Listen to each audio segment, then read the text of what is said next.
So hello my dear friends, welcome back. Welcome to your channel Cooking Astrology. First of all, I would like to thank all of you for subscribing my channel and liking my videos. Thanks a lot. So today in this video, let's try to understand the Malefic and Benefic axis in 6th and 12th house and how one axis is going to pull you towards the materialistic side and one is going to pull you towards the spiritual side. And what are the kind of planetary placements, karmas that are interconnected between the 6th and 12th house. Let's try to understand in this video. Also, I'm going to share some business insights also, because you need to check the 6th house planets that are actually posited in the 6th house. And here I'm not talking about the controller of the 6th house and 12th house. I'm just discussing the planets that are actually posited in your 6th house or that are posited in the 12th house. If no planet is posited over there, then please watch this video. I'm going to share some insights. If no planet is posited over there, then what is going to happen? First of all, if you look in the natural Kalpursh Kundli, 6th house is the Virgo element and 12th house is the water element. So Virgo is the element where it is earth element. So earth is the representation of wealth, security, stability and creation, and even the financial stability or acquiring something that is seen from the earth zodiac sign. Even if you look in the Kalpursh Kundli also, this is the house of your enemies, hardcore competition. If you are appearing for some exams, if you are a businessman, then all your competitor list lies directly in the 6th house. This is your day-to-day routine, all the even medical professions. If you want to become a good doctor, if you want to become a good healer as well, then again the 6th and 12th axis is going to play a very important role.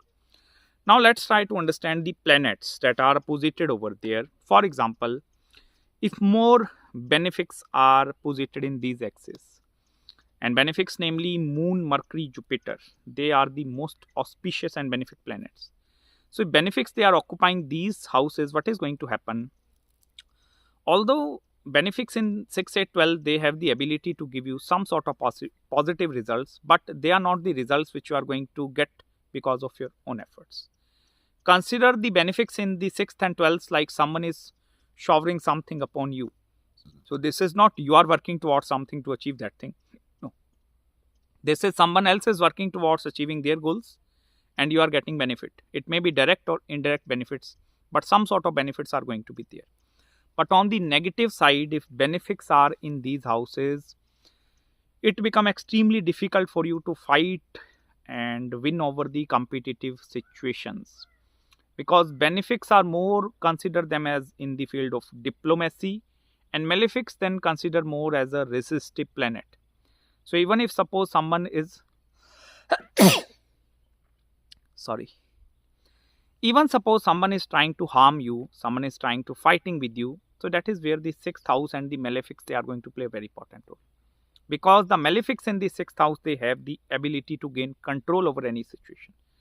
I'm not denying the fact like benefics don't have the ability to gain control over situation, but benefics tend to come into the more of the emotional side, because any planet in the 6th house, this is going to aspect the 12th house. This is the house of upper realm, spirituality, imagination, farsightedness. This is also the bed pleasures.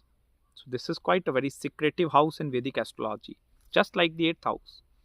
Because 8th and 12th, they are very mystical houses, extremely mystical. Even as an astrologer, I will tell you one thing.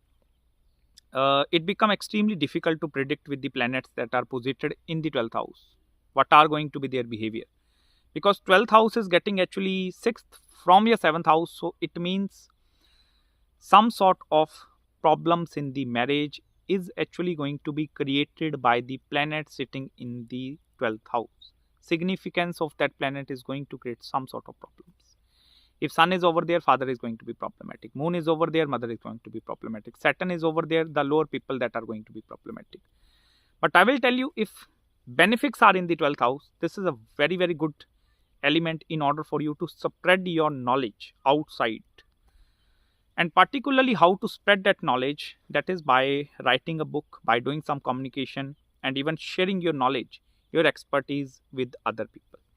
Whereas on the other hand, if malefics are going in the 12th house, suppose Saturn, Mars, and even the Rahu and Ketu, There is going to be some exception with Rahu and Ketu, which I will cover later. But suppose malefics like Sun, Saturn, Mars, they are prominently going in the 12th house. What is going to happen? They are going to put forth all the pressure, not only in the 12th house, that is in the 6th house as well.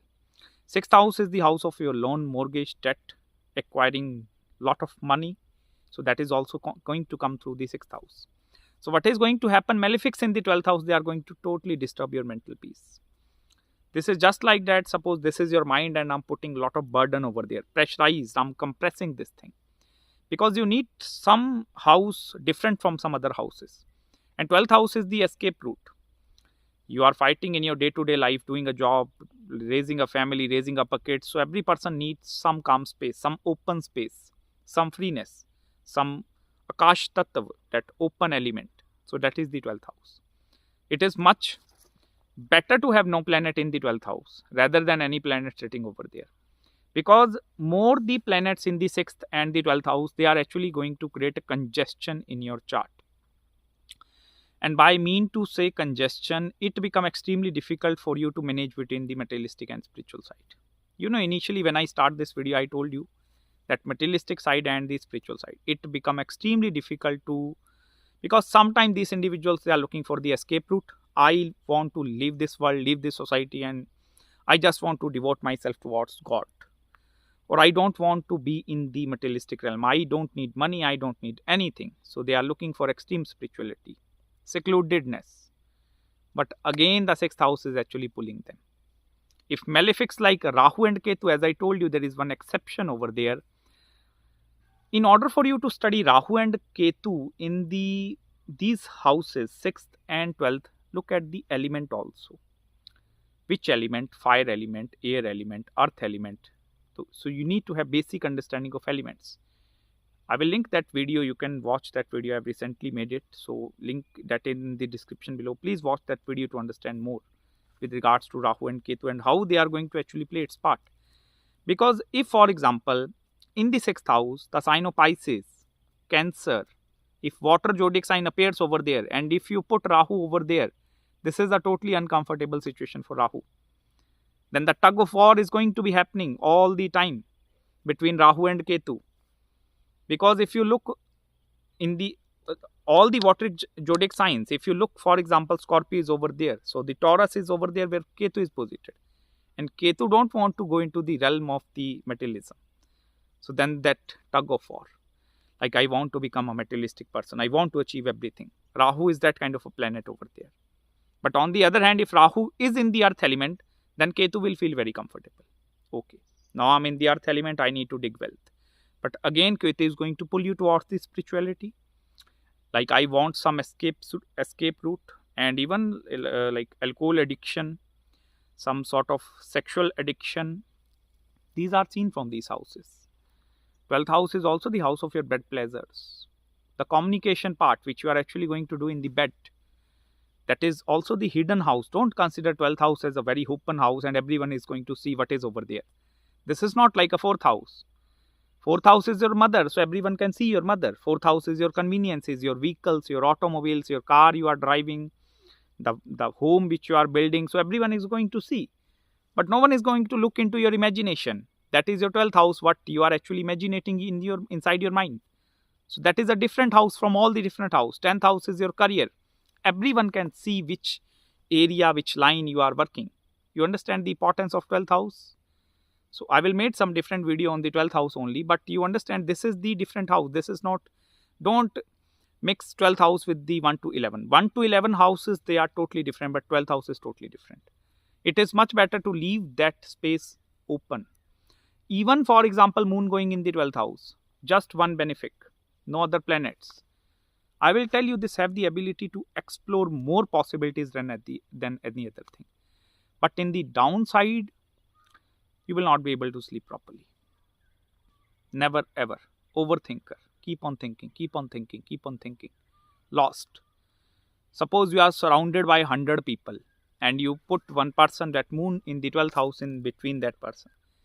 He is still going to feel like no one is over there. I'm all alone. So that is the importance of that house. It is much better to have no planet over there. No planet. rather than any planet positing over there and doing some sort of karma.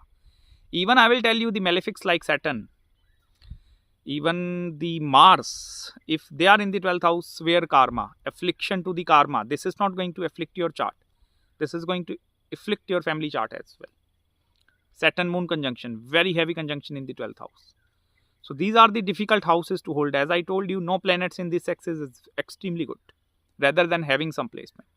Even for example, Saturn in the 6th house, you need to deal with some sort of legal disputes in your life.